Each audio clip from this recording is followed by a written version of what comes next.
آج ہم ایک ایسے موضوع پر بات کر رہے ہیں جو ہر انسان کی زندگی کی سب سے بڑی حقیقت ہے: موت اور اس کے بعد کی زندگی۔ ہمارے پاس حسین العوائشہ کی کتاب ہے القبر عذابہ و نعیمہ، یعنی قبر، اس کا عذاب اور اس کی نعمتیں۔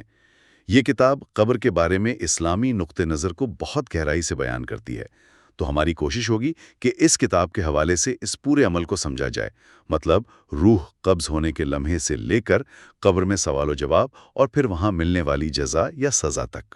بالکل، اور یہ ایک ایسا موضوع ہے جس پر بات کرنا بہت ضروری ہے۔ کتاب کے مطابق قبر آخرت کی پہلی سیڑھی ہے نا؟ اگر یہ مرحلہ آسانی سے گزر گیا تو آگے بھی آسانی کی امید ہے، اور اگر خدا نہ خواستہ یہاں معاملہ بگڑ گیا تو آگے بہت مشکلات ہیں۔ تو اس پر یقین رکھنا صرف ایک عقیدے کا حصہ نہیں، بلکہ یہ انسان کے روزمرہ کے اعمال پر بھی اثر ڈالتا ہے۔ تو آئیے سفر کا آغاز وہیں سے کرتے ہیں جہاں سے کتاب کرتی ہے، یعنی موت سے کچھ لمحے پہلے۔ کتاب کا آغاز ہی ایک بہت ہی حیران کن نقطے سے ہوتا ہے۔ ایک حدیث کا حوالہ ہے کہ اللہ اپنے مومن بندے کی روح قبض کرنے میں تامل فرماتا ہے۔ یہ لفظ تامل بڑا گہرا ہے۔ جی، یہ واقعی بہت گہرا ہے۔ یہاں تامل کا مطلب وہ نہیں جو ہم انسانی ہچکچاہٹ کے لیے استعمال کرتے ہیں۔ یہ دراصل اللہ کی اپنے نیک بندے سے شدید محبت کا ایک، آپ کہیں کہ بے مثال اظہار ہے۔ چونکہ مومن کو موت کی تکلیف ناپسند ہوتی ہے اور اللہ کو اپنے بندے کو تکلیف دینا پسند نہیں، اس لیے اس کیفیت کو تامل سے تعبیر کیا گیا ہے۔ سبحان اللہ! مطلب ایک طرف یہ محبت اور رحمت ہے، اور دوسری طرف کتاب بتاتی ہے کہ یہی وہ لمحہ ہے جب شیطان اپنی آخری اور سب سے شدید کوشش کرتا ہے۔ بالکل، کہ انسان کو گمراہ کر دے۔ یعنی ایک ہی وقت میں رحمت بھی عروج پر ہے اور آزمائش بھی۔ شیطان کی پوری زندگی کی محنت کا نچوڑ یہی ہوتا ہے کہ انسان کا خاتمہ ایمان پر نہ ہو۔ لیکن دوسری طرف موت کی سختی، وہ ایک ایسی حقیقت ہے جس کا ذکر حدیث میں بھی ہے کہ موت میں سختی ہے، اور اسی سختی میں جب ایک کافر پر حقیقت کھلتی ہے تو وہ دنیا میں واپس آنے کی مہلت مانگتا ہے تاکہ نیک اعمال کر سکے۔ جی، لیکن اسے مہلت نہیں ملتی، وقت ختم ہو چکا ہوتا ہے۔ اس کی سب سے بڑی مثال شاید فرعون کی ہے، جس کا ذکر کتاب میں بھی ہے۔ جی، اور وہ ایک انتہائی اہم اصول کو واضح کرتی ہے۔ جب فرعون ڈوبنے لگا اور اس نے موت کو اپنی آنکھوں سے دیکھ لیا تو اس نے کہا کہ میں ایمان لاتا ہوں اس رب پر جس پر بنی اسرائیل ایمان لائے۔ جی، تو روایت میں آتا ہے کہ اس وقت جبرائیل علیہ السلام نے سمندر سے کیچڑ لے کر اس کے منہ میں بھر دیا۔ تاکہ رحمت اس تک نہ پہنچ پائے۔ جی، تاکہ اللہ کی رحمت اس تک نہ پہنچ جائے۔ اس سے یہ اصول واضح ہوتا ہے کہ جب عذاب سامنے آ جائے تو اس وقت لایا گیا ایمان قبول نہیں ہوتا۔ تو جب یہ فیصلہ کن لمحہ آ جاتا ہے، موت کا فرشتہ اپنا کردار ادا کرتا ہے۔ کتاب کے مطابق وہ مرنے والے کے سرہانے آ کر بیٹھتا ہے۔ جی، اور یہ منظر مومن اور کافر کے لیے بالکل مختلف ہوتا ہے۔ یہ وہ پہلا لمحہ ہے جہاں دنیا اور آخرت کے درمیان پردہ اٹھ جاتا ہے۔ مومن کے لیے فرشتہ رحمت کی شکل میں آتا ہے اور اسے اللہ کی بخشش اور رضا کی خوشخبری سناتا ہے۔ اور یہ سن کر مومن کی روح اللہ سے ملاقات کے لیے بے چین ہو جاتی ہے۔ بالکل، اس کے برعکس کافر کے سامنے فرشتہ ایک خوفناک شکل میں آتا ہے اور اسے اللہ کے غضب کی خبر دیتا ہے، جسے سن کر اس کی روح جسم سے نکلنا ہی نہیں چاہتی۔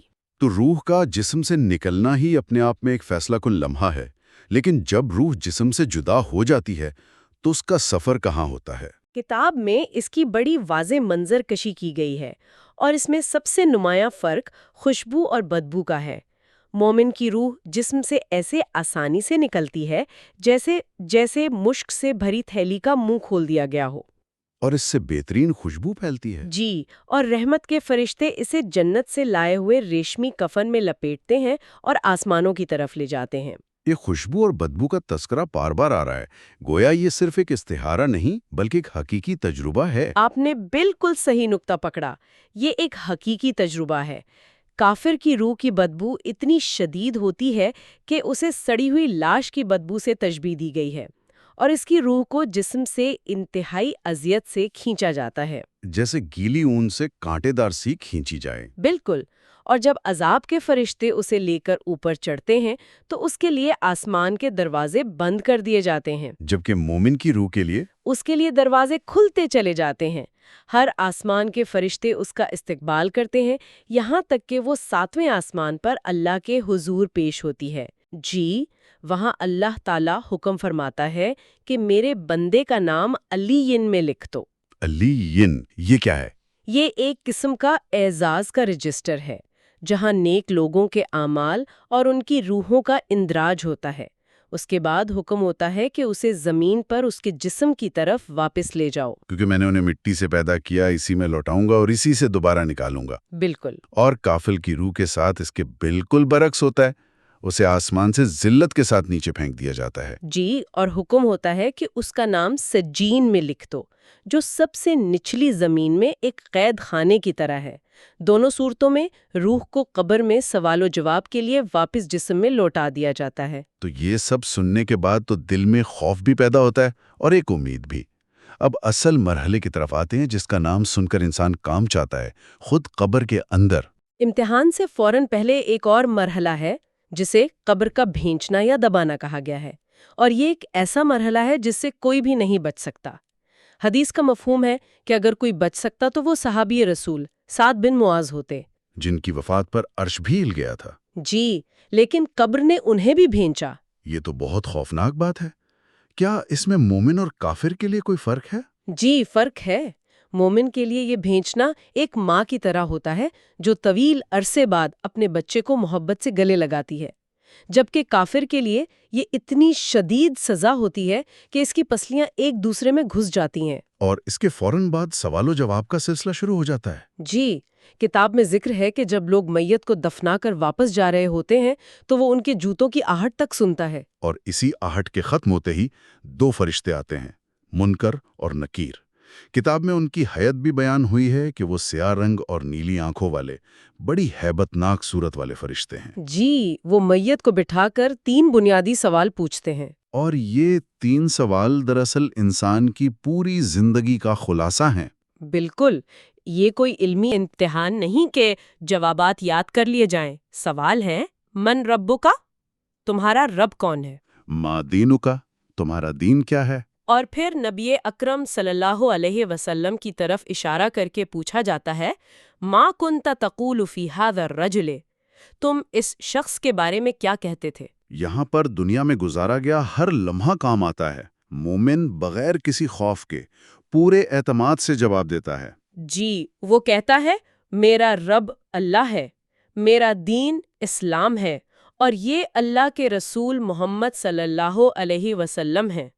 اس کا یہ اعتماد اس کے اعمال کا نتیجہ ہوتا ہے۔ اور کافر یا منافق؟ وہ شدید گھبراہٹ اور خوف میں مبتلا ہو جاتا ہے۔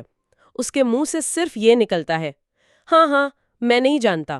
میں نے لوگوں کو جو کچھ کہتے سنا، میں بھی وہی کہہ دیتا تھا۔ جی، یہ اس کی پوری زندگی کی کمزوری کا اعتراف ہوتا ہے۔ اور ان جوابات کے نتائج بھی فوراً سامنے آ جاتے ہیں، قیامت کو انتظار نہیں کرنا پڑتا۔ جی، نتائج فوری ہیں۔ مومن کے صحیح جواب پر آسمان سے آواز آتی ہے کہ میرے بندے نے سچ کہا، اس کے لیے جنت کا بستر بچھا دو، جنت کا لباس پہنا دو، اور جنت کی طرف ایک دروازہ کھول دو۔ اور اس دروازے سے جنت کی ٹھنڈی ہوا اور خوشبو آتی رہتی ہے، اور اس کی قبر کو حد نگاہ تک وسیع کر دیا جاتا ہے۔ بالکل۔ اور یہ جو نیک اعمال کا ایک خوبصورت انسان کی شکل میں آنا ہے، یہ بہت طاقتور تصور ہے۔ یعنی انسان کی تنہائی کا ساتھی اس کے اپنے اعمال ہیں۔ جی، وہ خوبصورت شخص اس سے کہتا ہے کہ میں تمہارا نیک عمل ہوں۔ اس کے برعکس کافر کے غلط جواب پر آسمان سے آواز آتی ہے کہ اس نے جھوٹ بولا، اس کے لیے آگ کا بستر بچھاؤ اور جہنم کی طرف ایک دروازہ کھول دو۔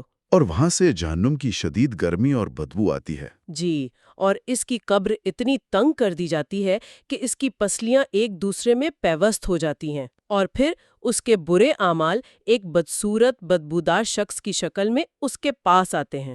اور کتاب میں ایک لوہے کے ہتھوڑے سے مارے جانے کا بھی ذکر ہے۔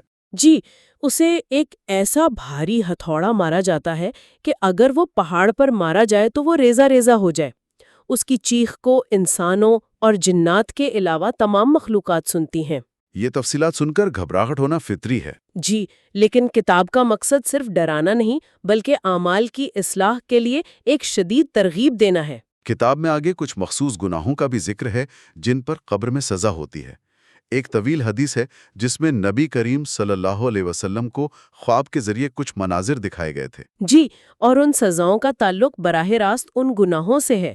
مثال کے طور پر وہ شخص جو جھوٹ بولتا تھا، اس کا چہرہ لوہے کے آنکھڑے سے جبڑے تک چیرا جاتا تھا۔ کیونکہ اس کا جرم اس کے منہ اور زبان سے تھا۔ بالکل۔ اسی طرح قرآن جاننے کے باوجود عمل نہ کرنے والے اور فرض نماز چھوڑ کر سونے والے، ان کے سر کو پتھر سے کچلا جاتا ہے۔ جی، کیونکہ اس کا دماغ ہی اس علم کا مرکز تھا جسے اس نے استعمال نہیں کیا اور نیند کو عبادت پر ترجیح دی۔ اور زنا کرنے والے مرد اور عورتیں وہ ایک تندور جیسی آگ کی بھٹی میں جلائے جا رہے تھے جو شہوت کی آگ کی علامت ہے، اور سود کھانے والا خون کی ندی میں تیر رہا تھا کیونکہ اس نے دنیا میں لوگوں کا خون چوسا تھا۔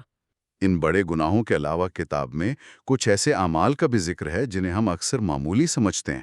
اور یہ بہت دلچسپ بات ہے، یہ دو گناہ ہیں، ایک ہے پیشاب کے چھینٹوں سے احتیاط نہ کرنا اور دوسرا ہے چغلی کرنا۔ یہ معاشرتی تعلقات اور پاکیزگی سے جڑے ہیں۔ جی، ایک طہارت کے نظام کو نظر انداز کرنا اور دوسرا معاشرے میں پھوٹ ڈالنا ہے۔ تو گویا قبر کا عذاب صرف ذاتی گناہوں پر نہیں بلکہ ان اعمال پر بھی ہے جو معاشرے کی بنیادوں کو کمزور کرتے ہیں۔ یہ واقعی ایک اہم نکتہ ہے۔ تو اتنے خوف اور عذاب کے ذکر کے بعد اب امید کی طرف آتے ہیں۔ کتاب میں عذاب قبر سے بچانے والے اعمال کا بھی یقیناً ذکر ہوگا۔ جی بالکل، اور یہ حصہ بہت امید افزا ہے۔ ان میں سرف فہرست اللہ کی راہ میں شہادت پانا ہے۔ شہید سے قبر میں سوال ہی نہیں ہوتا۔ اسی طرح اسلام کی سرحدوں کی حفاظت کرنا، جسے رباط کہتے ہیں، یہ عمل بھی قبر کے فتنے سے بچاتا ہے۔ کچھ اور اعمال بھی ہیں جو شاید عام انسان کے لیے زیادہ قابل عمل ہوں۔ جی، جیسے ہر رات سورۃ الملک کی تلاوت کرنا، حدیث میں سے عذاب قبر سے روکنے والی کہا گیا ہے۔ اچھا، اسی طرح جمعہ کے دن یا جمعہ کی رات میں انتقال کرنا، یہ بھی قبر کے فتنے سے حفاظت کا سبب بتایا گیا ہے۔ اور ایک سب سے خوبصورت تصور یہ ہے کہ انسان کے مرنے کے بعد بھی اس کے نیک اعمال کا سلسلہ جاری رہ سکتا ہے۔ جی، اسے صدقہ جاریہ کہتے ہیں۔ حدیث کا مفہوم ہے کہ جب انسان مر جاتا ہے تو اس کے اعمال کا سلسلہ ختم ہو جاتا ہے سوائے 3 چیزوں کے۔ ایک تو ایسا صدقہ جس کا فائدہ جاری رہے، جی، دوسرا ایسا علم جس سے لوگ اس کے بعد بھی فائدہ اٹھاتے رہیں، اور تیسرا نیک اولاد جو اس کے لیے دعا کرے۔ یہ اعمال اس کی قبروں میں بھی اس کے لیے روشنی اور راحت کا باعث بنتے رہتے ہیں۔ جی بالکل۔ تو آج کی اس گفتگو کا خلاصہ کیا ہے؟ اس پوری تفصیل کو اگر ایک مرکزی خیال میں سمیٹنا ہو تو وہ کیا ہوگا؟ دیکھیں، اس کتاب کی روشنی میں جو سب سے اہم بات سامنے آتی ہے وہ یہ ہے کہ قبر محض مٹی کا ایک گڑھا نہیں ہے، بلکہ یہ آخرت کے سفر کا ایک فعال، زندہ اور انتہائی اہم مرحلہ ہے۔ یہ وہ پہلی منزل ہے جہاں انسان کو دنیا میں بوئی ہوئی فصل کا پہلا پھل ملتا ہے۔ یہ تجربہ یا تو جنت کے باغوں میں سے ایک باغ ہوتا ہے یا پھر جہنم کے گڑھوں میں سے ایک گڑھا۔ بالکل۔ اور سامعین کے لیے ایک آخری سوچ چھوڑے جاتے ہیں۔ کتاب میں یہ بھی ذکر ہے کہ جانور قبر میں ہونے والے عذاب کی آواز سن سکتے ہیں، لیکن انسان اور جنات نہیں سن سکتے۔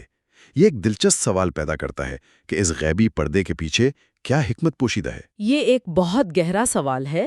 شاید اس کی ایک حکمت یہ ہو کہ اگر ہم ہر روز اپنے ارد گرد قبروں سے یہ چیخیں سن رہے ہوتے تو ہمارا ایمان خوف پر مبنی ہوتا، آزادانہ اختیار پر نہیں۔ اچھا، یہ پردہ ہمیں موقع دیتا ہے کہ ہم بن دیکھے اپنے شعور اور انتخاب کی بنیاد پر اللہ پر یقین لائیں، یعنی غیب پر ایمان لائیں۔